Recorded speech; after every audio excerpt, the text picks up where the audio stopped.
As some of you may be aware, we've had a gearbox oil leak for some time now. We've been trying to fix it. It's coming out of the drive shaft seal on the passenger side. That's the left-hand side of the motorhome. It could be a number of things. It could be there's some cheap options it could be, or there's some expensive options it could be. Now, one of the obvious ones it could be is that we have a faulty drive shaft seal. We've replaced it twice already, so it'll be a third time that we'll be replacing it, and it looked like this. Tiny little thing, not much really to it. It could also be the drive shaft itself. We believe we've got the wrong one in there. Herman doesn't have ABS, and the drive shaft that we fitted has an ABS ring, so it could be the wrong drive shaft, and that's what we're going to be doing today. It could also be a blocked breather on the top of the gearbox, but I've had a look and I can't find any sort of breather at all. So I'm going to have another look at that. I've been told it's not a hose, it's actually a nut with a plastic cap on it, so I'll have a look at that. But it also, and this is the expensive one, it could be the bearings or the drive shaft bearings in the gearbox itself. Hopefully it's not. Fingers crossed it's not that. But there is a simple test that we could do to see if it is that. Now, we've already made videos on fitting drive shafts on oil seals, and you can see those up here. But in this video, we're going to do exactly the same. Fit the drive shaft, fit an oil seal, and see what the results are. Before I do any of that though, before I move Herman and go to Chaz's and sort all this out, I need to put gearbox oil in the gearbox, because I don't want to be driving without any gearbox oil in the gearbox. So there is our oil leak. All that shiny stuff is gearbox oil, and it shouldn't be doing that. On the right side of the gearbox, that's the offside, is this nut. It's got a square hole, and this is for, I believe, for checking the level of the oil. So if that is, if oil starts leaking out of there, that means we're full. I'm hoping that this is also a way of filling up as well. Oh, there he goes.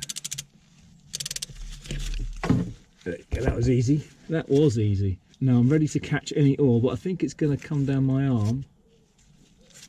Now that is already leaking, but not a lot. Oh, that's coming out. Okay, that's enough in there. Good, good, good, good. Now, probably the reason why we've got a lot of gearbox oil in there after it's been leaking out so much is because we overfilled it on purpose. Now, the reason why we overfilled it is because the fifth gear on these old Fiat Ducatos has been added afterwards, and the gearbox oil doesn't get up to that gear. So that is the reason why we had a failed gear, fifth gear, I keep saying gear, a few months ago. So the recommended procedure is to actually fill the gearbox from the top via the reversing light switch. So you take that out and then just fill it up, fill the gearbox up with, I think it's like 2.8 litres of oil. Now the gearbox oil that we've been recommended, and it's all over the forums, is this stuff. It is called SX75W90 GL4, and the GL4 is very important because you can also get GL5, but GL5 is not good for this gearbox. And it's by Comma. Now I'm on my back looking up at the drive shaft and the seal. I can just about make out the seal up there, and to me it doesn't look like it's been pushed in enough. Can you see that there? This is the drive shaft, this is the gearbox over here, and that little ring there, that is the seal. That's the edge of the seal, and it doesn't look like it's been pushed in enough. Now we can only knock it in so far, and I believe the drive shaft then pushes it further in, because if you look at the other side, it's gone all the way in. See that? That's nice and flush with the gearbox. So that could be another issue. Either we haven't put it in far enough, or the drive shaft is the wrong one for the seal.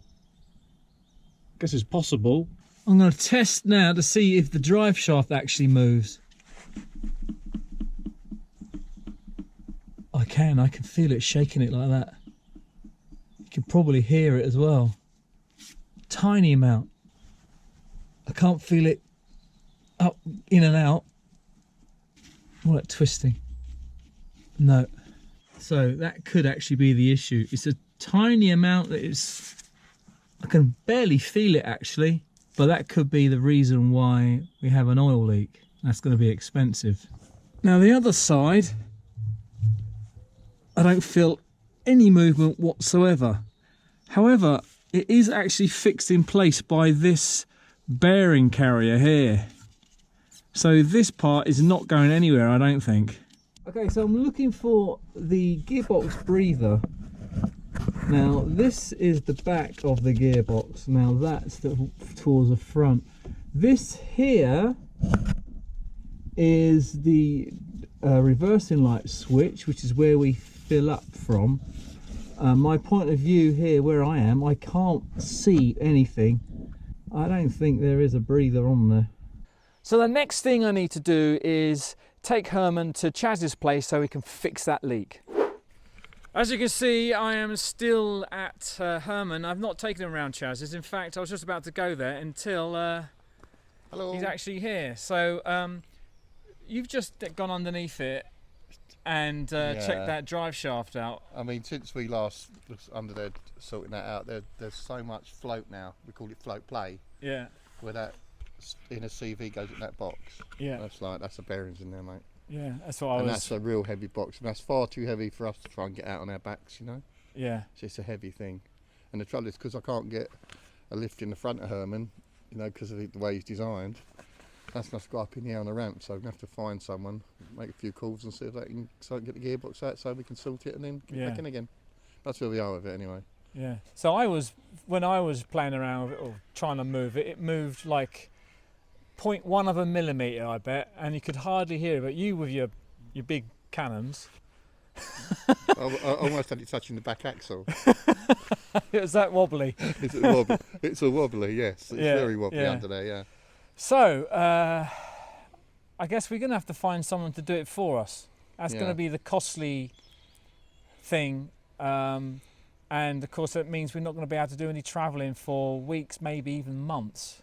And that is another few piggies smashed open with that big hammer of yours. Yeah. That's bad. Yeah. Lots of cat. Anyway, I'm going to have some nightmares tonight, I think. And But it's something that can't be sorted. So. No, it's all mechanical. Yeah.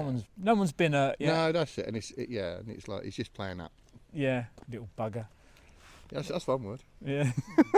So we just come off the phone to a gearbox company in Kent, and they're going to come and collect the motorhome, Herman, and they'll drop it back off when it's repaired for free, and it's 1,400 quid. 2-year guarantee. Oh yeah, then the guarantee as well. But that's a trade price, but that's still pretty good, isn't it? So. That is pretty good. Yeah, we just need to take it home now so they can pick it up. I can sleep tonight, I think. Well, I hope so. And it's going to be sorted out by Friday. Today is Friday. This is bad news, but with a good ending, I think. So it means next weekend, well, probably won't be, but we could actually go away somewhere. Yeah, if he's done on the Friday, go on the Saturday. Yeah, that's right. Well, the saga continues, folks. If it's not one thing, it is another. Yesterday, we drove Herman home from storage, and in the time of 15 minutes, maybe 4-5 miles, the clutch went. Now you just couldn't make it up, right? Chaz was driving Herman, and he says basically when he was trying to put it in gear and then sticking his foot on the floor, it would just slip. And he pulled up behind me in the at the traffic lights, and I thought, what is that smell? It smells like brakes burning. Yeah, but it was the clutch burning, made out of the same stuff, I guess. But it still smells in here, inside, and it's a horrible smell. So hopefully get some windows open and it will go. It'll be nice and clean and fresh in here. But oh my goodness, if it's not one thing, it's another. What kind of luck are we having at the moment?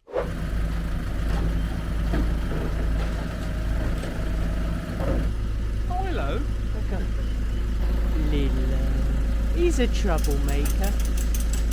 He's going to get his little gearbox and his clutch sorted, hopefully, and he'll be back to normal. I hope little Herman's going to be alright. He doesn't like heights, does he?